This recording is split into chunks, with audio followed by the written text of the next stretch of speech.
আল্লাহ নবী বললেন, ও মালাকুল মউত, তুমি তো প্রতিটা প্রাণীর রূহগুলোকে তুমি কবজ করো, হরণ করো। আমি রাসূলুল্লাহ জানতে চাই আমার উম্মতের মৃত্যুর যন্ত্রণাটা কেমন হবে, মৃত্যুর স্বাদটা কেমন হবে।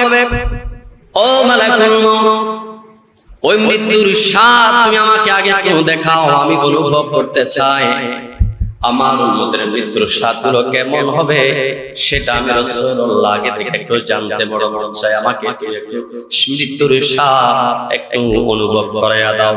সুবহানাল্লাহ। মালাকুল মউত আজরাইল আলাইহিস সালাম শুধুমাত্র একটা হাত আল্লাহ রাসূলুল্লাহর সিনে পাকের মধ্যে রাখলেন। আল্লাহ নবী বললেন, মালাকুল মউত, কি যেন তুমি রেখেছো আমার সিনার উপরে, তুমি কি রেখেছো?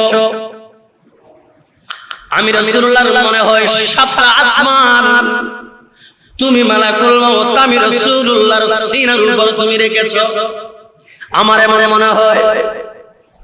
মালাকুল মউত বললেন, ইয়া রাসূলুল্লাহ, কেন এমনটা মনে হলো? আল্লাহর হাবিব সাল্লাল্লাহু আলাইহি ওয়াসাল্লাম বলেন, ও মালাকুল মউত, আমার মনে হয় সপ্ত আসমান আর সপ্ত জমিনের যত ওজন, যত ভার, এই সব কিছু মনে হয় আমার সিনার উপর রেখেছো, আমার এতটাই কষ্ট হচ্ছে। মালাকুল মউত বলে, না ইয়া রাসূলুল্লাহ, না না, আমি শুধুমাত্র আমার একটা হাত আপনার সিনার উপর রাখলাম। আল্লাহর নবী বললেন, মালাকুল মউত রে, শুধু যদি একটা হাত রাখার কারণে যদি এতটাই কষ্ট অনুভব হয়, যারা বদকার হবে তাদের মৃত্যু কতটা কঠিন হবে আমি রাসূলুল্লাহ জানতে চাই। ও মালাকুল মউত, তোমার কাছে আমি রাসূলুল্লাহ আরজি দিচ্ছি, কিয়ামত পর্যন্ত যে সমস্ত উম্মতগুলো আমি রাসূলকে না দেখে কালিমা পড়বে, আমি রাসূলকে কপালের চোখে দেখবে না, কিন্তু মানবে, শুনবে, জানবে, আমল করবে, এদের নাম হবে কোরআনের ভাষায় হবে মুমিন। সুবহানাল্লাহ বলেন।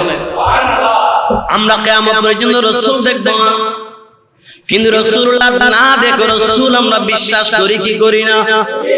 কথা বলেন, করি কিনা?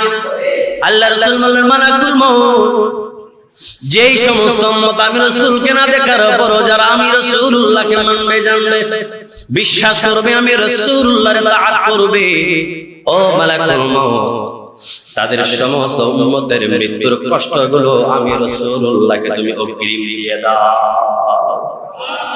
আরেকটু জোরে বলুন সুবহানাল্লাহ। ও মালাকুল মউত, আমার উম্মতের